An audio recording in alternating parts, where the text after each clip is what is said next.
Hi, and welcome to this week's edition of the Las Vegas Advisor Weekly Update. Today is Friday, November 10th, 2023. It's great to be back in the studio, Anthony. Last week we did live from downtown Grand. Yeah, that was fun. It was a lot of fun. I've watched it back a few times, and I guess I was having fun. Yeah. Apparently. Now I'll be back to my old boring self. Right. Well, my old boring and serious self I will be back to. Well, I had a lot of fun. My favorite comment was when people said Andrew ECONOMON is a treasure. Yeah. Andrew's good. Andrew's good. You know, I mean, he's got a good personality, and he's able to explain the stuff that he's doing over there, which is so great. And we keep talking about downtown Grand because they're our friends. We like people that do cool things for the customer. Well, and hopefully this won't be the only live stream from the downtown Grand. Hopefully we'll be back and do more. And today is the video poker tournament because it's going to air Friday, but today is Thursday. Yeah, we're shooting it the day before. Yeah. So we'll be there. We'll be there tonight and see and see the people again. They keep showing up. It's great. You know, last week we had Martin Moy with the greatest LVA T-shirt. It was like from the '90s. Couponomy. He was talking about what a couponomist. They had the definition. Yeah, right. Yeah, that was cool. And then we had Charlie Mize playing in the tournament. Came out from La Jolla. Yep. So, a bunch of people. So we'll see him again today. Yeah, very cool. Yeah, thanks for coming out, everyone. We'll do it again. But there's a lot going on. Let's talk about, Anthony, what's happening with the Durango Casino opening. Well, this is one of the biggest news weeks. Mm-hmm. You know, I mean, sometimes there's always something going on in Vegas, but sometimes we're scratching a little bit. Like, okay, what's happening that's interesting? There's a lot going on. I mean, you know, that's what you usually say. There's a lot going on this week. There's a lot going on in Vegas. That's right. But this time there really is. And the lead here is the Durango Casino up in the southwest side of town has postponed their opening. Right. All right. So they were supposed to start November 20th, and they've pushed it back to like 2 weeks to December 5th. Oh, that's my birthday. Oh, yeah? Yeah. All right, so you can go celebrate your birthday there. Yeah, that sounds pretty cool. Now, it's a Station's property, right? Yeah, Station, Red Rock, whatever you want to call them these days. But, yeah, it's but they didn't call it Durango Station. But, you know, you could drive by it. A lot of people had made comments going, how are they going to open in 10 days or whatever, you know, because it just didn't look like it was ready, and apparently it wasn't. Some of the rationale for doing what they're doing, they said publicly, is that they realize that their customer base is local. You know, it's mostly going to be local. People who come in from out of town usually stay on the Strip. This is a long way from the Strip, 8-9 miles away.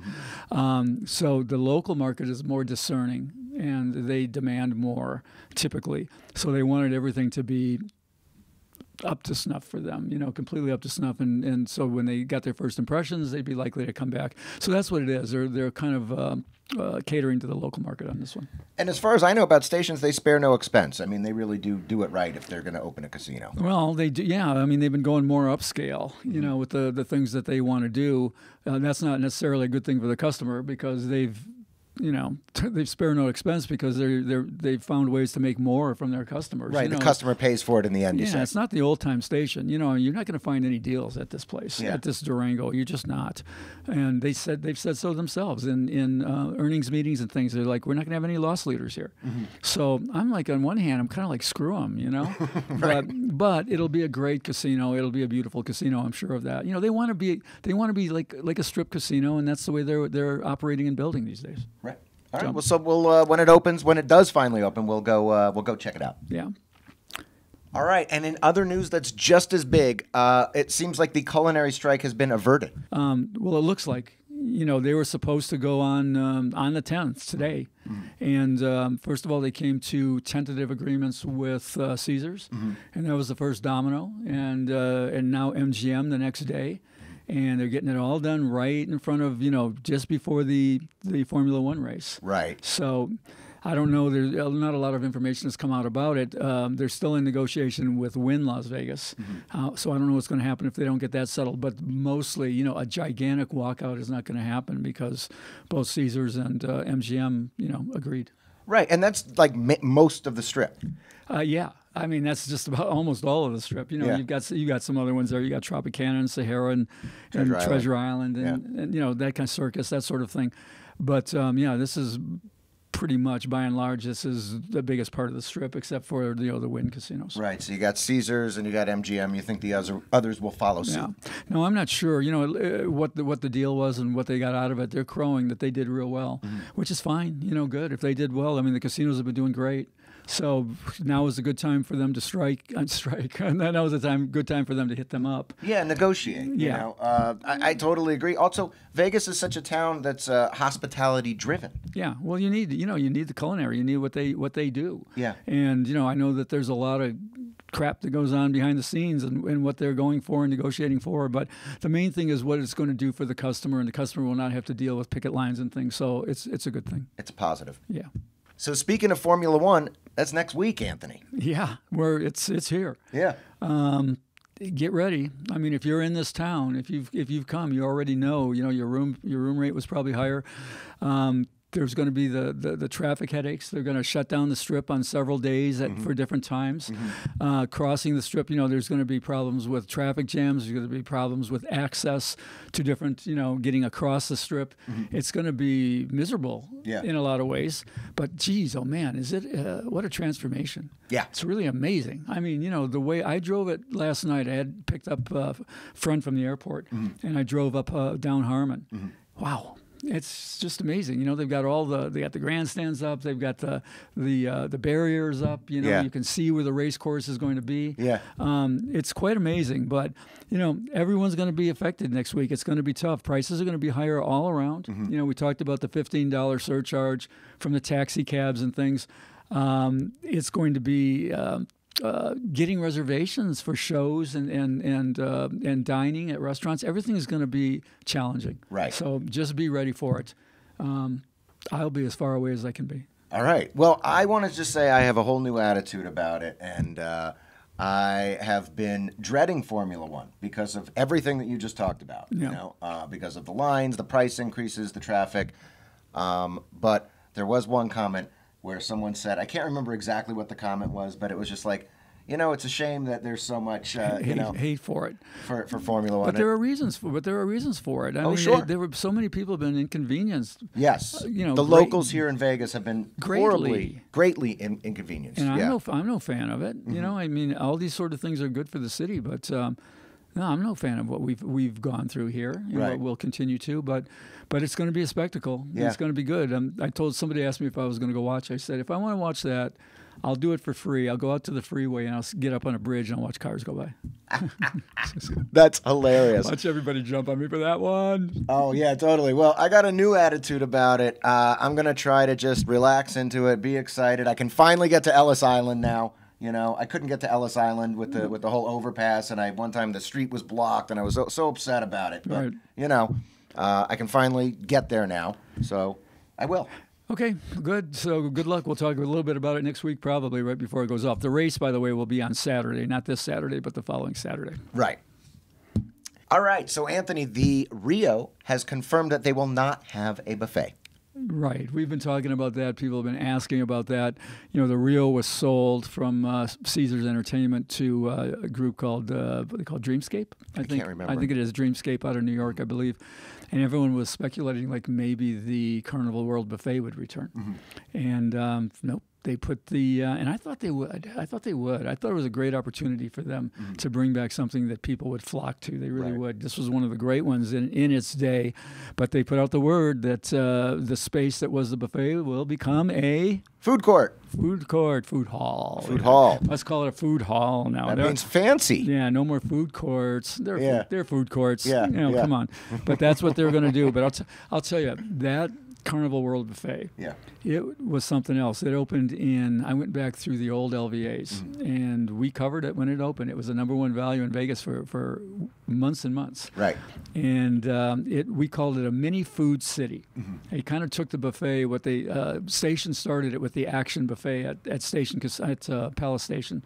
And the Carnival World was also an action buffet, but more serving lines. We called it a mini food city. Oh, cool. And you won't believe this. The pricing Breakfast was, wait a minute, hold on, I wrote it down here. Breakfast was $3.25. The good old days of Vegas. And dinner, this incredible dinner, was $6.25. Boy, those days are long gone. Can you believe that? Yeah, I remember. Yeah. $6.25 for dinner at the Carnival World Buffet. Yeah, wow. So, that's incredible. Yeah, but long gone. I mean, you know, they made the announcement. It ain't going to happen. Yeah. So do they know what restaurants are going to be in the food court? Like, you know, Resorts World does have a really cool, you know, famous food street eats. Is it going to be something like that where they got, like, you know, 15 restaurants that aren't Johnny Rockets? Yeah, they're bragging on what it's going to be, and I haven't really looked into it. You know, we'll do that at a later date and say what's going to be there. Okay. But the main thing is that, well, no more real buffet. Okay. Well, you got the Palms Buffet that's nearby. That's right. More reason to go to the Palms. Yeah. I agree. And this week's question of the week comes to us from the comments. It says, I saw a soccer line that was CF Montreal plus 160, Houston Dynamo plus 180. Why not bet both teams playing against each other and not lose? At first I thought, well, if there's a tie, you lose both bets, but apparently it's a push and money refunded on both teams. So how do casinos stay in business offering this? Okay, so this guy's thinking. Yeah. Right? And he sees a line. And it's, what do we say, plus 180, plus 160. Mm-hmm. So you lose one for 100 and you win 180 here, or you lose one for 100 and win 160 here. Mm-hmm. So it's an arbitrage. Right? One problem with that is he probably misread that line. Okay. Because it's not correct. That would be this would be a three-way line, which is very common in soccer. Mm-hmm. So there would be a win, and there would be a one-team win, the other team win, and also a price for the tie. Mm-hmm. And on a tie, both of the bets on either side would be losers. Okay. All right. So I'm pretty sure that one of two things: he either read it wrong and didn't realize that the tie was a loser, or it could have been a mistake line. It's possible. Okay. Sometimes the casinos put up mistakes, but I would think overwhelmingly likely that he just didn't realize that the tie would lose. I mean, the tie would make both sides lose. Okay, so you're saying that the way he portrayed the bet probably was inaccurate. Yeah, he didn't realize. For some reason, he thought that the tie would be a push and money refunded, mm-hmm. in which case he would have an arbitrage there. Mm-hmm. And now, sports bettors, professional sports bettors, they will engineer their own arbitrages mm-hmm. and size and middles. They call it a scalp, the arbitrage, where they get it to a point where they'll either break even or they'll make money. Okay. But that takes work. That takes betting, in advance, or looking at dozens of different places and finding discrepancies in lines. Okay. And that can happen. A book we're working on right now, all about sports betting. Okay. With Blair Rodman is the lead writer, the author of Kill Phil. Mm-hmm. Frank B. is going to contribute a chapter or two, mm-hmm. and I'm going to contribute a couple of chapters. Okay. So we got a pretty interesting project coming up here. And he talks about that. This book is actually more for beginners, and it will explain how things like the three-way line work and the Asian handicap and, different ways that people can bet into lines. Well, this is great, especially because it seems like the laws for sports betting seem to be getting passed state by state very quickly. Yeah, well, there's something brewing in California right now, which mm-hmm. we'll talk about probably next week when we know a little more about it. But once California goes, boy. Everyone will follow suit. Katie bar the door, right? Katie bar the door. All right, and in this week's Jackpot of the Week, it comes to us from Debbie H., and she says, I was at the Downtown Grand waiting for some friends going to see U2 at the Sphere. So, pretty cool show. Mm-hmm. I was sitting at the bar and I decided to practice double-double bonus, since that's the game that the Grand's video poker tournament on Thursdays is, in which I was going to participate. I guess it was beginner's luck, and I hit the progressive royal flush. Side note, I made it to the final table at the blackjack tournament, but didn't place. And I know that pain. Yeah. Well, you know what? We wanted to use this one for sure because, again, it promotes the place we think is really good. Yeah. Promotes the tournaments there and all. But we've talked about this before. We talked about it on the live feed when we were at the Downtown Grand. That game at the Furnace Bar for mm-hmm. quarters, the double-double bonus progressive, is one of the best quarter games in all of Las Vegas. Right. It resets at $1,250, I believe, $1,250 as opposed to $1,000. Okay. So right off the bat, the worst you could possibly be doing, mm-hmm. if all the meters were back at zero, mm-hmm. which are at start at reset, the worst you could be doing on that game is 98.4, which is not bad, but it's never there. Yeah, it's never there. And I mean, if you don't think about all the other meters, and you just look at the royal flush, it actually goes positive when it gets to 1,950. Really? That's okay. the break-even point. 1,950 Yeah. break. Okay. But where the power is in this is in all these other, it's a four-way progressive. That's right. So you got the royal flush, you got the aces with the kicker, you got 2, 3, 4 with the kicker, and you got the 4 aces. That's right. And that's where this gets, really good. You sent me a photo that I think we're putting up on the screen here, where the aces were at 908. Yeah. I mean, yeah, strong, right? At that point, go ahead. Oh, I was going to say, and I played it till it was 918. I was trying to get it. I was going. That. Oh yeah, I was trying. Well, you were right to play it. It was almost 102% at that point. Yeah. But you a week before you played and you did hit those aces with the kicker for 750, right? That's right, for 750. So it's normally 500.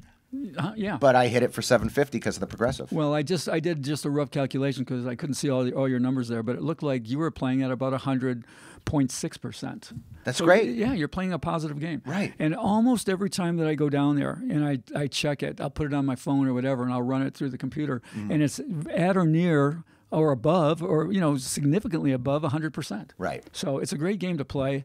They got the 8-5 bonus poker there, which is good, which is 99.17. But anytime that the aces are up high or the royal flush is over 1,500, I play that over instead of the bonus game. And you know why you want to do that? Yeah. Because when you play through, even if you're only going to play 25 or 30 points, you get your parking validated. That's right. And it'll pop right up on the screen. And as you're playing a positive game or a good game, you can get a beer or a drink and get your parking validated. Yep. It's great. Yep. It's just an awesome deal. Especially downtown, it is difficult to get parking, and without jumping through certain hoops. And this is a little bit of a hoop, but it's a positive expectation hoop. It's great. Yeah, and typically for the same amount that you can get your parking validated, you can also get that coupon for the $14.99 prime rib dinner. It's good. It is really good. That hamburgers half price as well. Yeah. A couple things. We like that place. Yeah, we do. That's it, guys. That's it for this week. Don't forget to like, share, and subscribe. The more you share, the more comments you leave, the more the algorithm helps us to grow. Thank you. We love seeing you on Thursdays. I do want to apologize for not being lit up and being boring. I'm sure I was boring. All right. So next week. next live stream, we'll try to drink maybe the same amount or more. Who knows? Absolutely. To Las Vegas, where the stick man, he recognized me. He said, hey man, do you need another shot at freedom and harmony with your jackpot in Vegas? Katie bar the door, Yeah. right? Katie bar the door. What does that mean? That's just an old saying. Oh, okay. All right, cool. All right.